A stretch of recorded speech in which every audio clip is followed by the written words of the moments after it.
So we have found ourselves back on the Mornington Peninsula again. The weather, like this weekend, high 20s, is a bit of wind, but we're going to go for a dive again, maybe even 2 dives today. So we're at Blairgowrie at the moment, and it's actually quite busy down here because this site is usually a little bit more protected from the wind because you're diving underneath the breakwater, the yacht squadron here. And there's some sort of underwater Easter egg hunt on as well that one of the dive clubs is running. Yeah, so it's going to be pretty busy under there, but still a very fun morning. So let's get into it. Someone left their gear standing up unattended. Whoops, 2 times 2. That's a beer. Yeah, well, we're all but done, aren't we? Yeah, I think so.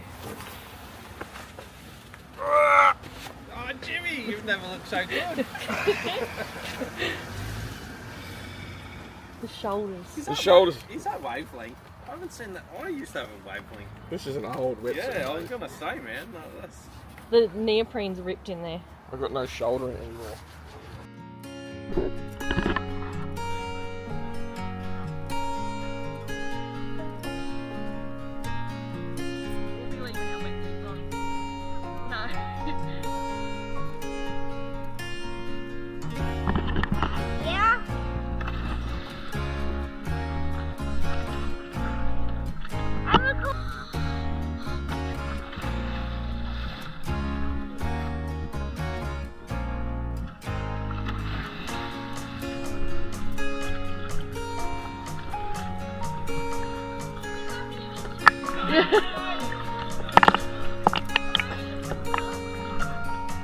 And then, yeah, we'll just turn around when, like, if anyone gets down to half the tank, so down to 100, or if we're cold or we've had enough, whatever, we'll just turn around and come back.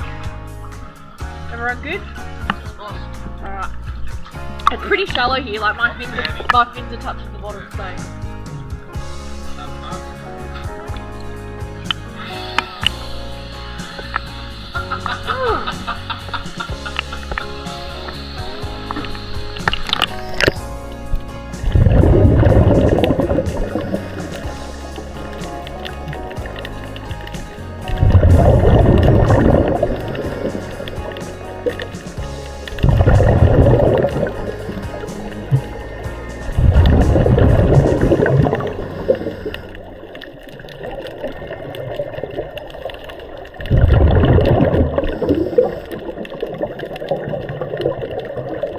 The first cool thing I spotted was this stumpy-tailed smooth ray, quite a large stingray.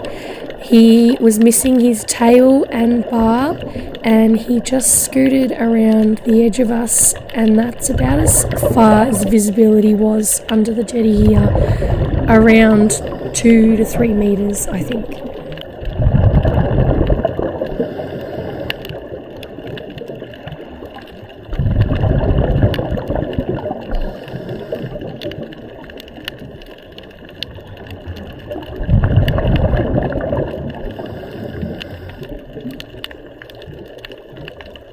We saw heaps of these decorated crabs, covered in all kinds of sponges and weeds, and sometimes you had to look twice to see whether it actually was a crab or just a cluster of sponges, but they really were everywhere once you started seeing them. It was quite busy under there, not only with snorkelers and scuba divers, but there was quite large schools of fish. I'm not sure what these ones were, but we swam through them for quite some time. These fish here were fighting over a pilchard head. Obviously fishing off the jetty is popular activity as well. We didn't see anyone catch anything, but I did find a fishing knife, and the other family that we were with found a nice squidgy lure as well.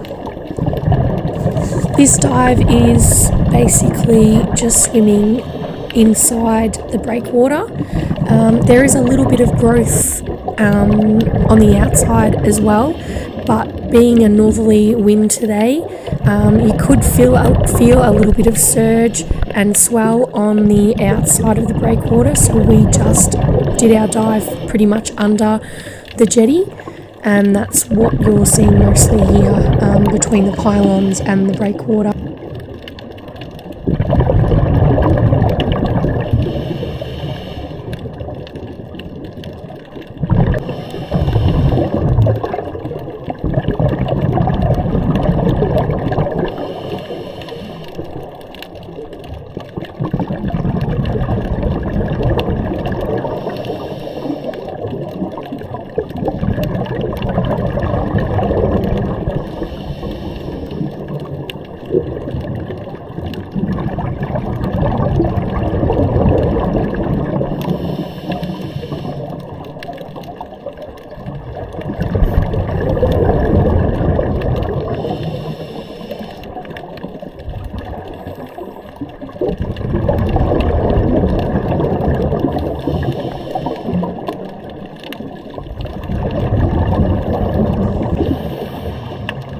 Just outside the breakwater though, there are plenty of big fish to be spotted.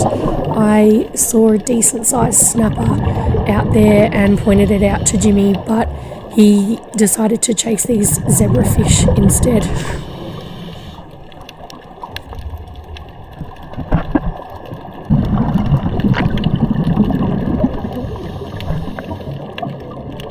I'm not sure what this fish is. I have seen them before. He's super chill. He didn't really move away when I approached him, but it's a good sized fish. You can constantly hear clicking and popping under the water, and I think some of the noises that you can hear are fish feeding, like these fish here feeding on the sponges on the pylon. I think they're eating sponges. They might be picking off something else, but we didn't quite make it to the end of the jetty. This really is a long dive, and depending on your pace and your air consumption, you can spend so long down here. We went as far as our plan, which was to turn around when the first diver hit half a tank, and to make sure that we could make it back to our exit point with enough air safely. And Blairgowrie is known for its nudibranchs. These are the little colourful slugs. Over 100 different species of nudibranch under this jetty, or they have been identified under this jetty. So if that's the kind of thing that you like looking for, this is your spot. Alright, so that is dive 1 done. We did a 66-minute dive, and our max depth was 4.8 metres, and that sounds about right because the max depth out here is probably around 5 metres. Dive 2. Alright, no, so now we're at Rye. We're at Rye now. Had some lunch. Yep. Gonna do a second dive. Tanks are refilled, and gonna get down there on that busy jetty, do that long walk again. We didn't bring the beach trolley like we all said we the other would. people do. Mm-hmm. We are gonna trudge down there again, and it'll be delightful to jump back in the water. Definitely doesn't feel that hot today though. Like, they reckon that it was going to get to like 30 degrees today, and it's definitely not feeling that right now. No. But by the time you walk down there and you're that hot and sweaty, you're pretty keen to get in some nice cool water. So the water temperature we think is probably around 18 degrees. Yep. That was the last report we heard. So it's a little bit fresh, especially when you're in it for like an hour. But that's alright. We'll show you what we find. Despite the long walk to get to the entry point on Rye Pier, it is quite a distance. The entry is very easy. They refurbished the pier a few years ago now, and you can walk basically straight into the water down a set of stairs. So it is very easy to get in and out.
Straight away here I can see that the visibility is a little bit better than what it was up at Blairgowrie. Not sure why, that we are only a few minutes down the road, but the water does seem to be a little bit clearer here. Of course, there are always plenty of globe fish under Rye Pier with their big smiley faces. I just love them. There are also the goatfish. They're in absolute abundance here at Rye. They're pretty much everywhere you look.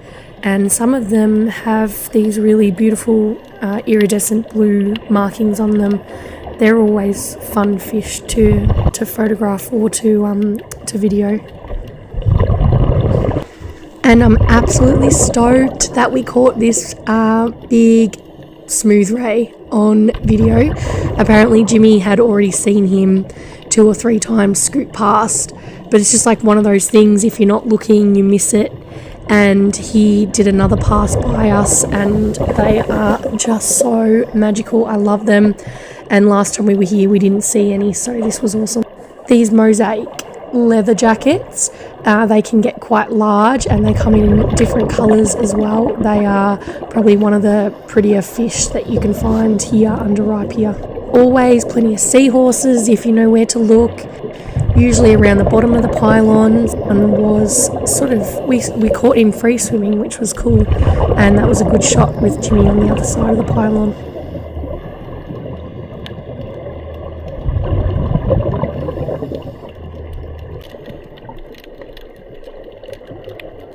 I think this is a baby smooth ray.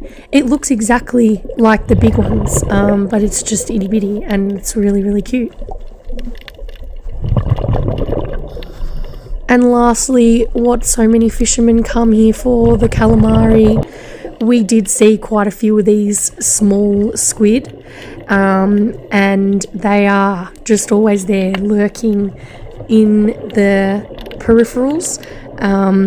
We did see a fisherman on the pier catch one. Like, it wasn't huge, but for all you up there trying to catch a monster, this is what most of them look like. So, and that was the end of dive 2. We are utterly exhausted. It has been a massive day, actually.